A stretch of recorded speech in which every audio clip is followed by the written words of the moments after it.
Hi guys! For those of you who don't know me, my name is Deja. I'm a recent grad from LaGuardia Community College from their OTA program. I recently graduated in June of 2021 and I had just taken my occupational therapy NBCOT exam for OTAs and I passed, so yay. So I just want to make a quick clip just to share with you guys on how I studied and the different techniques and the tools that I used to get me to pass my exam. The first thing I would say is that you need to create a study plan. So when I say study plan, I mean like to schedule time in your day out of your week that you are just going to use to just study, whether it be 2 hours, 4 hours. For me, I did it for about 2 hours in the morning, 2 hours at night. Also, I had ended up taking off the entire summer, so I could study, but that's something that I needed to do. But, some people may not have that opportunity, which is fine, but make sure that you schedule time to study. If you're working or if you have kids, that's all okay. I have many other friends and other students in my cohort who were both working and they have kids and they successfully passed their NBCOT exam by creating a study plan. Also, it depends on how long you have to study or however long you feel like you need to study. You can set up your test date. So pretty much when you set up the test date, if you need just 2 months, then set it for 2 months later and study. For me, I set it to about 3 months later, but I ended up getting an extra month because the facility that I had scheduled to take my exam at, they had some type of issues or whatever, so they had to reschedule. Some other things that I did while I was studying, I had studied with a partner. She was someone else who was in my cohort, and we decided to study with each other for the actual exam, and I feel like that really helped me out.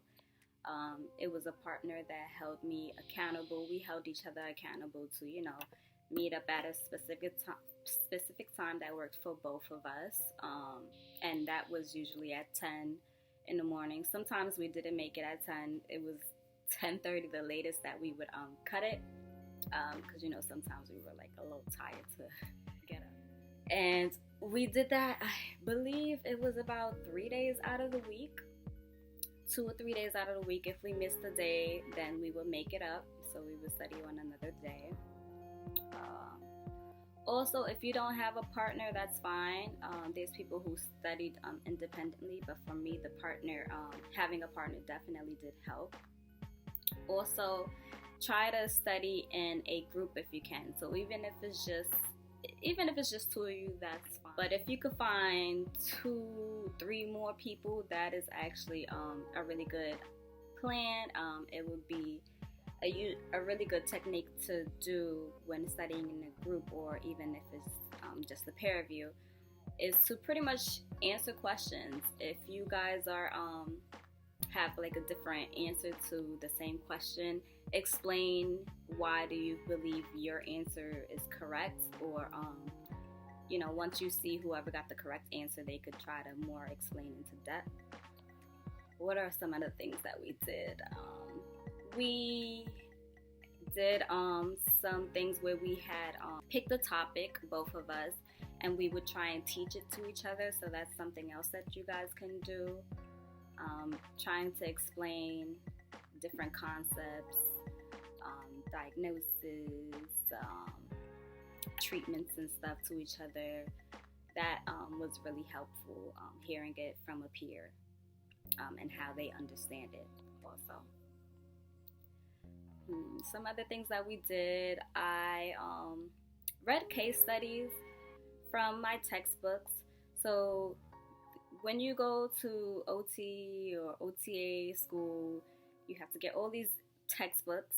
Those textbooks were actually helpful when it came to studying, because those case studies helped me to visualize how to treat a patient with certain diagnosis, and that was something that I was having trouble with. So case studies, definitely utilize those within your textbooks. It's a tool that you guys already have. Another thing, I already told you guys practice questions, so make sure you guys go over the practice questions, whether it be by yourselves or, like I said, in a group. Another platform I used also was YouTube. I had watched OT Marie videos. She's really awesome. And OT Rex videos. Sometimes it was hard for me to grasp certain concepts, and those videos actually really helped me.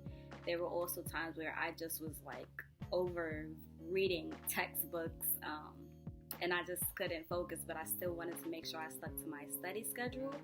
So what I did was watch YouTube videos on those days where I was feeling like a little lazy or like too tired to read or even answer test questions.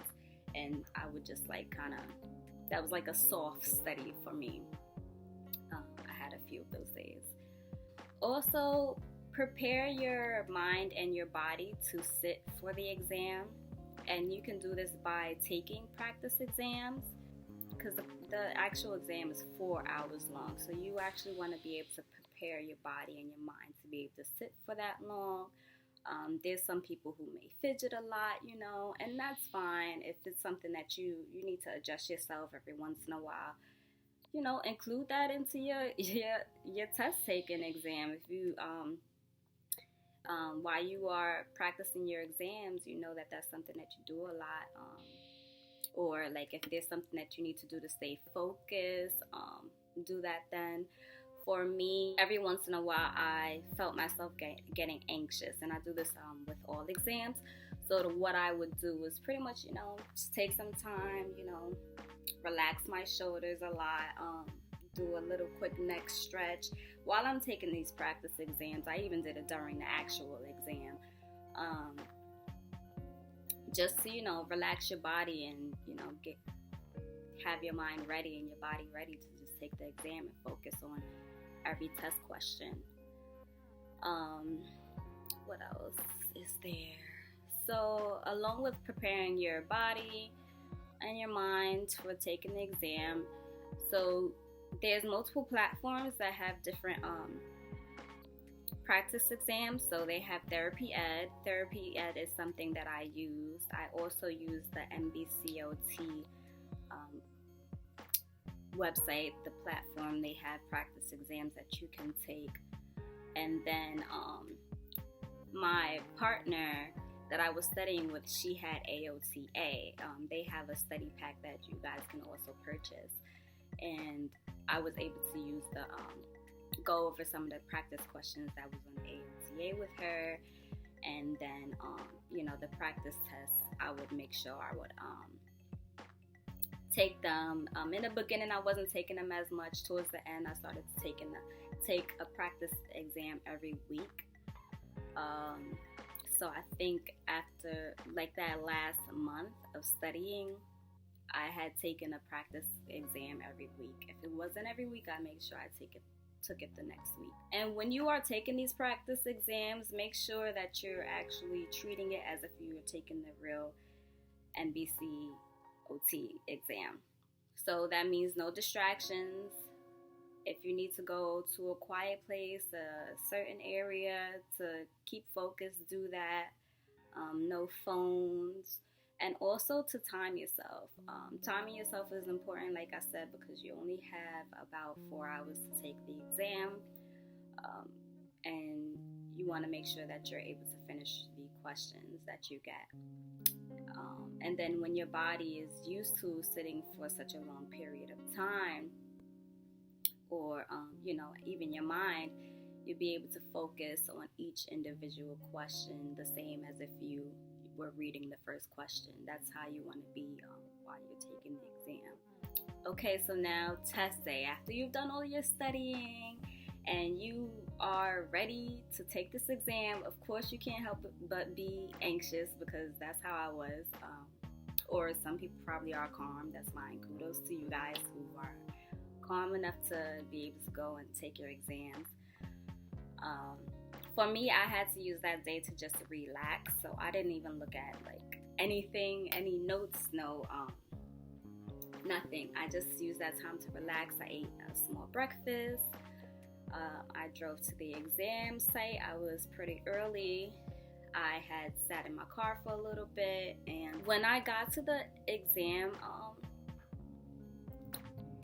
the facility, I had realized that, their screen, their computer monitor, this is actually an everyday thing for me, was really bright. So, I had asked them, how can I lower the brightness? They were really kind and they showed me how. Also, another thing, she asked me where I wanted to sit, and I was actually really happy that she did. So if the person doesn't ask you where you want to sit, that's fine. You can ask them like, hey, can I get like a corner seat? I wanted a corner seat because I knew people would be coming in and out because everybody's taking a whole bunch of different exams. So that way I could be the least distracted, because I tend to get distracted pretty easily. So that was really nice of them. When I was able to sit down before I took the actual exam, they give you a little like time in the beginning. I believe it was about 10 minutes just to go over like the rules and how to like answer the questions and other tools that they have while you're taking the exam. So during that time, I actually used it to relax my body. I adjusted my chair, the seat that was in the facility before I took the exam, did my little neck stretches, just making sure that I was comfortable and ready to take this exam before I started it, and that's fine. And then I took the exam, I passed.